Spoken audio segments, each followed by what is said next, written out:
back. Now, according to Organization for Economic Cooperation and Development, Canadian households owed an average of $1.83 for every dollar taken in 2022, a higher rate than the US, Germany, or the UK. And the cherry on top, we're now dealing with extremely high interest rates. Luckily, our next guest is a personal finance coach who's here to give us tips on how to start tackling our debt. Everyone, please welcome to the show, Beverly Wilks. We are so glad to have you here.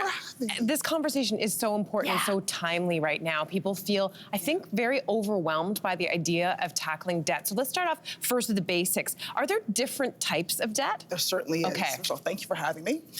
There's good debt and there's bad debt. So when you think about good debt, I want you to think about mortgage. It's good. It's an investment. Yep.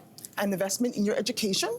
You're going to higher education, you're going to school. I love that. Yeah. Bad debt is typically associated with credit card debt. We all have credit card debt, especially the high interest ones, 18.9, 21.9. I don't like that. I need you to nip that and get rid of that bad debt. Yes, yes. All right, so before we get into the steps on how we can get rid of our debt, we have to have the conversation about why people get into debt in the first place. So what habits can we set up to avoid building debt? Which I assume the first one is get rid of the credit card? Well, we all need credit, and I like getting the credit card points, right? So let's just take a look at where you are today. Look at those bills. I know the bills come in the mail or you get an email. Just figure out where you are today. Take a look at those statements. Okay.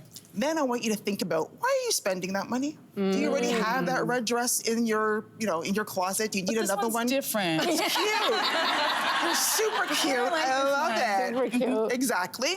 And then the third thing is really making a spending plan.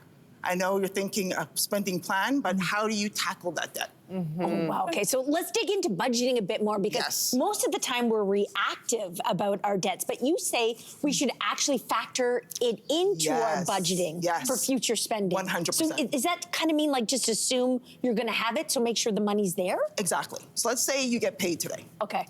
And you have a budget. Budgeting, to me, I find it boring. I find it like constricting. I'm so glad you said that. Yes, thank you. But I have another way for you. Stay with me. It's called the 20, 50, 20, 10 plan. Okay. I know it's a lot. So here's how it works. Okay. Let's say today's payday and you get paid. Okay. 20% goes to you first.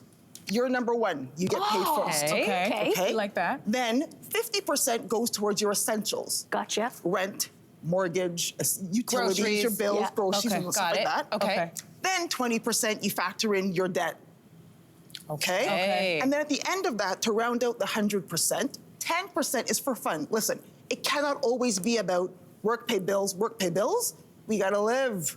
We gotta go see people. We need to eat. We need to go out. So we need to make sure that we are factoring that in. I think that is great, and it's empowering, and it makes it a little bit more, like, less daunting. Exactly. So let's get into repaying debt. You say that there's two types of debt repayment strategies. Yes, there is. What are they, and how do we choose which one is right to use? Okay, so there are two types. Number one is called the snowball method. Okay. This tackles the smallest debt first. Let's say you have 3 credit cards, and you have 1,000 on one, credit card 1, 3,000 on credit card 2, 5,000 credit card 3. I want you to hammer home the smallest one first. Figure out the first one, the $1,000 one, and then this is the only time I'm gonna say this, that you pay the minimum on the 3,000 and the 5,000. Okay?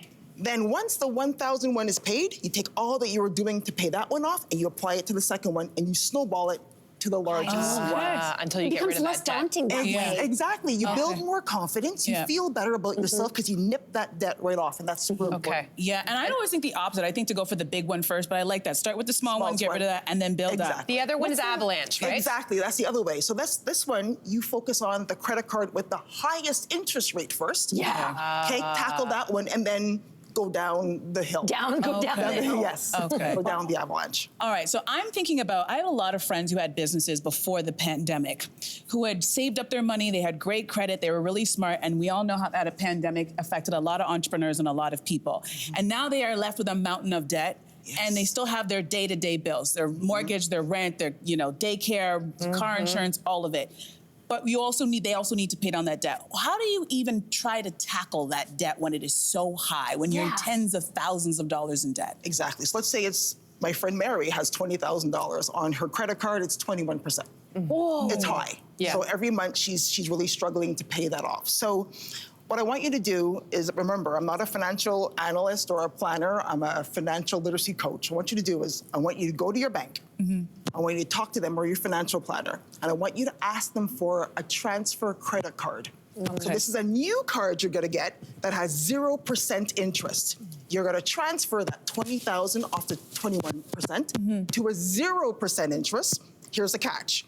12 months, you have to pay it. Oh. So you got to nip it in 12 months. Okay. And there's a small fee to transfer. It's usually up to 3%, which is fine. Yeah. It's better than the 21% that you're paying. And that for that 12 months, you have that opportunity to really hammer it home and nip that debt off. I didn't even know that existed. Okay. Yes. That's great Talk advice. to your bank. Yeah. Banks are good people. Go see them. Yeah. Well, they're there to help. They're there to help. Exactly. And then once you have your debt, let's say, I'll give you another example. We want to track it. We want to make sure that we are paying it off. So let's say you have $10,000 and you, oh, it's not working. Okay. Yeah. So let's say you have a $10,000 debt and you want to pay it off in a year. Yep. Take 10,000 divided by 12. That's $833. Huh. So then you have a piece of paper. You could find it on my site, baconandheels.com. You print it out, you write it down, and then you nip it. Every single time you pay that $833, you scratch it off and you put it somewhere that you're going to see it. Put it on your bathroom mirror. Put it on your fridge. Yeah. Anywhere you're going to see it so that you can get to it.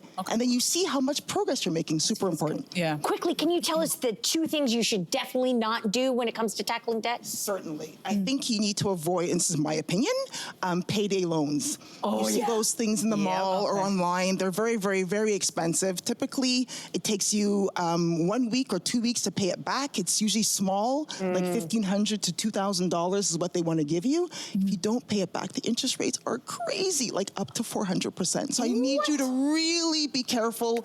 But not everybody has access to a small loan or overdraft protection. So everybody has this different situation. Again, go to a financial planner, go to your bank, and really have a conversation with them. Beverly, thank you so much. Incredible advice. You did great tips.